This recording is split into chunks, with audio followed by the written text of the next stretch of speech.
Hi there, welcome back to the channel. Today we're starting off with all sets of clues. We've got everything from beginner all the way up to master, so we'll skip through these beginning few sets. As I've said many times now, these aren't going to hold anything great unless we get a collection log slot that we can fill and put in the house.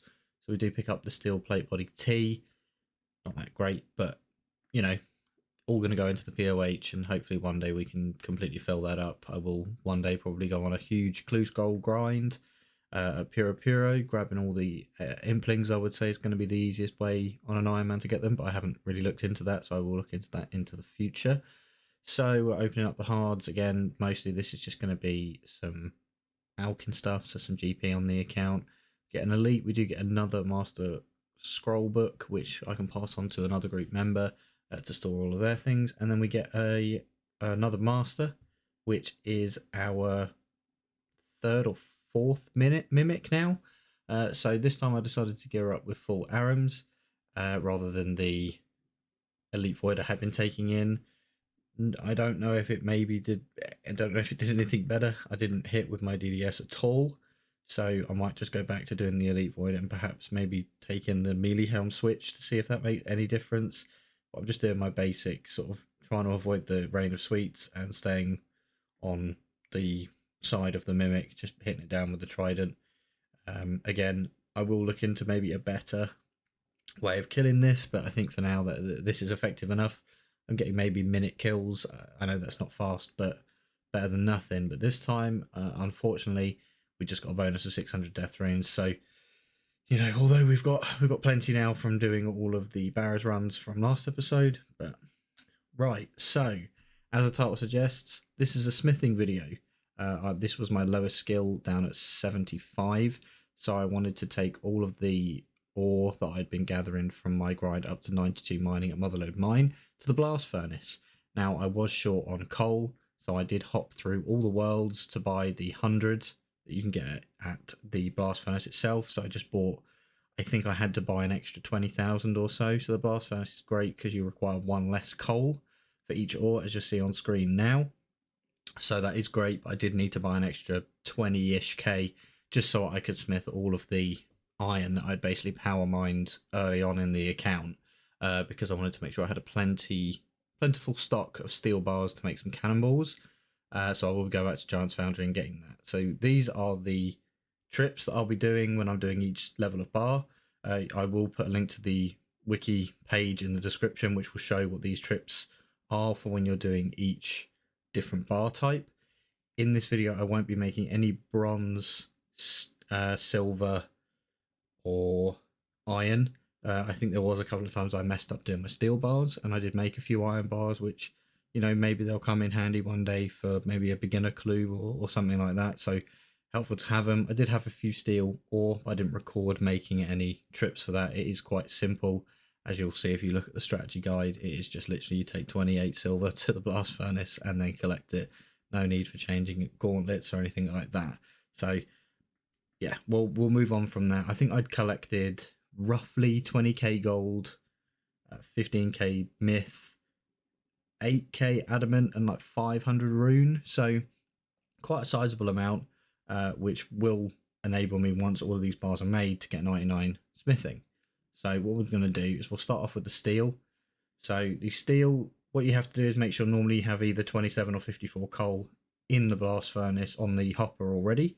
Then you go with a coal bag full of coal and then 27 iron, and then you can just rinse and repeat constantly, because you'll never, if you don't have that coal in there to start with, you will make iron bars, which is what you want to avoid. So as you'll see, I'm going to have for all of these the trip sort of advisories and the level that you need for the smithing. So that's with steel done. We'll be moving on to mithril now. So the mithril trip is you go with coal bag full, inventory of coal 54, deposit that in, run back to the bank, do 27 coal, 27 myth. You collect your mithril at the bottom wearing your ice gloves. Then you go back, get another 27 coal, another 27 myth, collect again, and then rinse and repeat from the first trip. Now I do have entry menu swapper on my rune light so that I can withdraw one dose stamina pot and sip it straight from the bank to avoid ever running out of stamina whenever I'm doing any of these trips. So as you'll see, you can see there all of the ore stacked up in the bank. Obviously that's grinding up to 92 from about 60 mining, so that's quite a lot of ore that's there, and I think more than most people would find necessary, and maybe some additions from some Slayer drops. So, you know, it probably evens out, and I will be getting more as this goes on. So now we're on to adamant, which I actually found quite surprising for a level 70 bar. It only requires 2 trips, because you just do 54 coal, then 27 coal, 27 adamant, rinse and repeat. Very, very quick, very, very easy. But obviously you are making less bars per cycle of these trips, but you know, made it quite easy, made it a good change from doing the mithril, sort of having to worry about each one. It was just a repetitive thing that was a bit easier on the adamant. So then we're finally moving into rune, which I've never been able to smith this before, so this was a great experience for me, because I've never been this high for this sort of skill before. So this requires 5 trips to complete the cycle. So you do 3 trips of 54 coal, then 2 trips of 27 coal and 27 runite, and rinse and repeat. Obviously, you're not probably going to be doing many of these unless you're either buying a lot of rune, because I believe it can be profitable from the blast furnace to do this. But really, if you're like an Iron Man like me, or a group Iron Man, hardcore, whatever, you're not going to be getting huge quantities of rune. So you'll have to do this. It does take a long time, as you can see, per cycle, but you're not going to be doing a huge amount of them. So I wouldn't worry too much when it comes to this. In terms of the cost, obviously it's about, if you're over, I think it's 60 smithing, you don't have to pay the extra charge to the foreman. But if you're on a blast furnace world, you have to pay basically the dwarves to do the work of all the pumps and everything like that. So it's around 75 kgp an hour that it costs you to do that.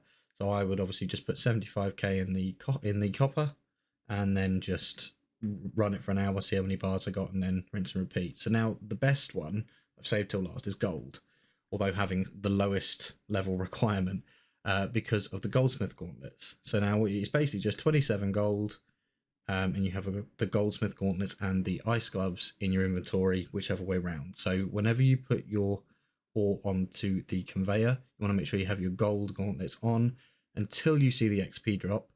Then you equip your ice gloves, otherwise you don't get the double XP from the trip. So we got some levels from this. So I went all the way from 75 all the way up to 85 just with these bars, and I should be able to get the rest of the levels all the way to 99 through doing Giant's Foundry, which great addition, especially for Iron Men. So I will be looking to do that in the near future, and we'll put a video out about that. So that'll be a journey from 85 all the way to 99 smithing. I'm going to be doing an 18-10 split of mithril and adamant. I have enough bars, as you can see on the screen, to do that. I might throw in some rune, but I was thinking maybe saving the rune for darts. But as you can see, huge amount of value in all of these bars. The value isn't necessarily the most important thing, but you know, that's a lot that, you know, normally a main account could sell and might make some profit on the higher tier bars. They won't make it on the gold, because as you saw there, 20,000 was only 1.5-ish mil, so not a huge amount to make there. But I'll certainly be using up those mithril and adamant, passing on the extras, making the rune into darts, I think, and all of those bars for steel will be turned into cannonballs, so that we can use that for range training and Slayer. So now we're coming towards the end of the video, so we'll throw in some more clue scrolls, some more beginner, easy, medium and hards. No elite or masters this time. It's getting a bit harder now that I've moved on from fishing. I was doing fishing to get these clues every single day, as I did catch 100,000 crambungi to catch our cram ones, so I could sort of just have enough for 99 cooking. And I've sort of finished that now, so I'm gonna move back to, well, my AFK at the moment is cooking, and then once that is done, I will be probably going back to mining, but the clue geodes aren't as common. So I don't know where I'm going to be getting these clue scrolls from, so this might have to change the beginning and end of each video. I won't be doing as many clue scroll openings, but we'll see how that goes. So, you know, I hope you've all enjoyed this video and you've learned a little bit. The wiki will be linked down below so you can take a look at that. But for now, that's it for this episode. Until next time.